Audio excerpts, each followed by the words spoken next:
Welcome to the lecture on protocols and services designed to ensure the security of computer systems.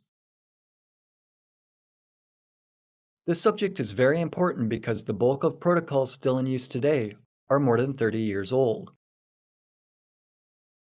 These protocols were not designed with security in mind. Examining individual layers of the OSI model, we have noted that some security measures are present only from the third layer up. The first secure protocol is the IPsec, which is used by default with IP version 6. Even when there are mechanisms allowing to improve security of a computer system or a computer network, they are often not used. There are a number of solutions, but the number of those in use is smaller still. What could you do to improve the security of a computer network? You could ensure the confidentiality and authenticity of the data sent over the network. You can also make sure that you exchange data with the host you actually intended to, or authenticate the remote computer. Doing these three things would improve security greatly. Data confidentiality and authenticity, and the identity of the remote computer can be ensured by implementing the Secure Internet Protocol, or IPsec. Actually, this is a whole suite of protocols. We will now examine each of them individually.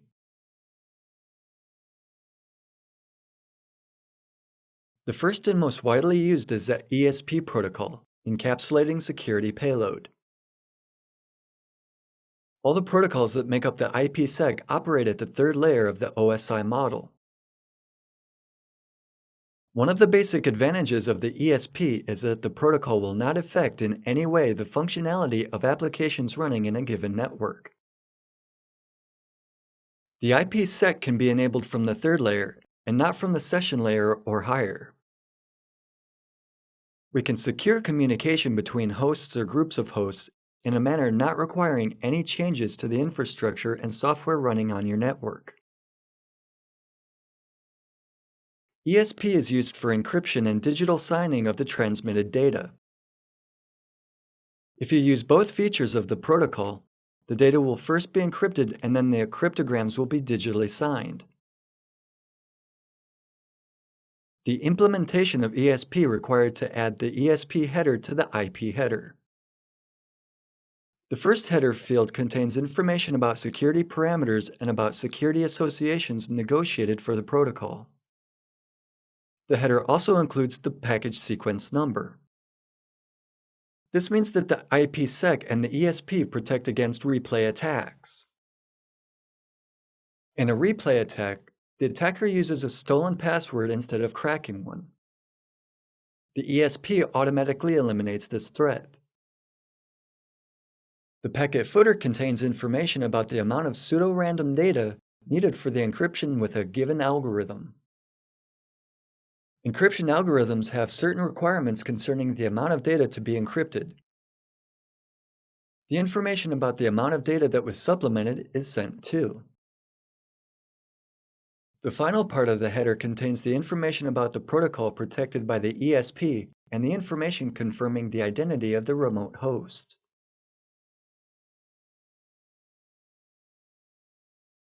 The ESP protocol can operate in one of two modes. The transport mode is used most often. This is the mode shown in the diagram below.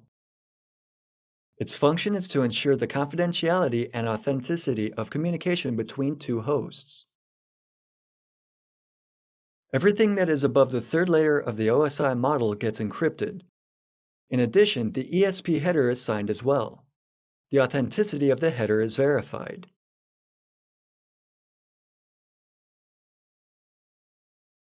The second mode is the tunnel mode.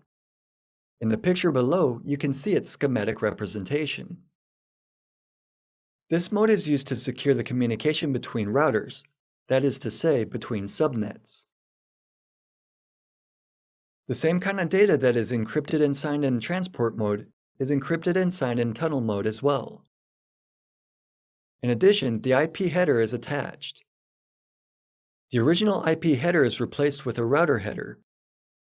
The router establishes a secure connection channel between two networks.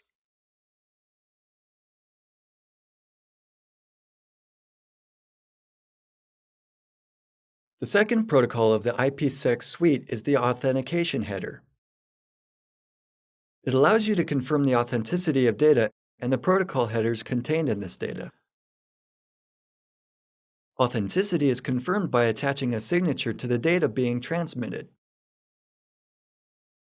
We had a chance to examine this when we discussed calculating SHA-1 or MD5 file hashes. Thanks to this, any change in the data will change the hash value. In IP protocols headers, there are fields the values of which are inherently variable.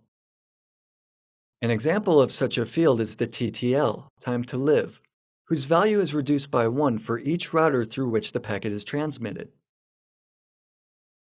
If the TTL field was signed, its endpoint value would certainly not match its initial value.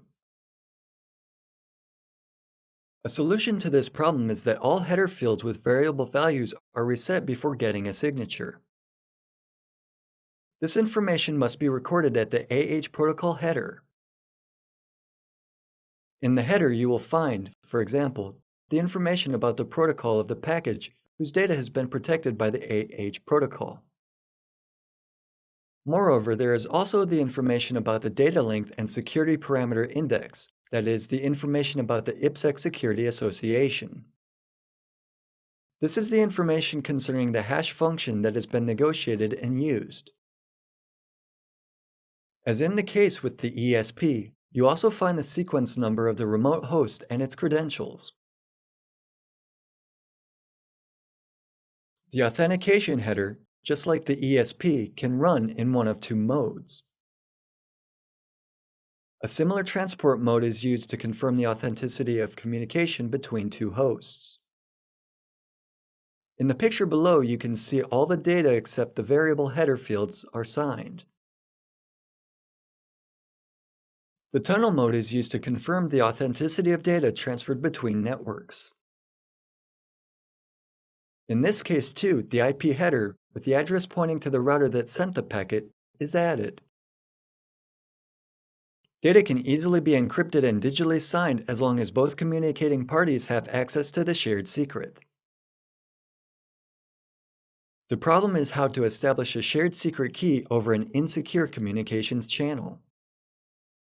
In the case of the Secure Internet Protocol IPsec, this problem has been solved by the Diffie-Hellman protocol. This is a protocol for the exchange of cryptographic keys using asymmetric key encryption scheme.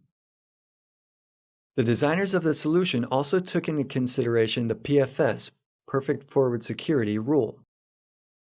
According to this rule, disclosure of the key should not allow access to all the data encrypted in this key, regardless of whether the data has been encrypted before or after the key was disclosed. This is a simple requirement to meet, and the solution is not technologically complex. The key must be dynamically generated. The master key is used to secure the establishment of one or more session keys. The Diffie-Hellman protocol is computationally complex. If it was used regularly, it would have a perceptible impact on the efficiency of IPsec communication. Moreover, it cannot be used repeatedly for a long time because it would fail to meet PFS requirements. To create an efficient and secure solution, it was decided that the IPsec security associations would be negotiated in a two-phase process. During the first phase, a secure connection is established. The identity of the remote host is verified and the secure channel is set up. Phase 2 is very fast and computationally cheap, but it only allows to renegotiate security associations and replace the session key.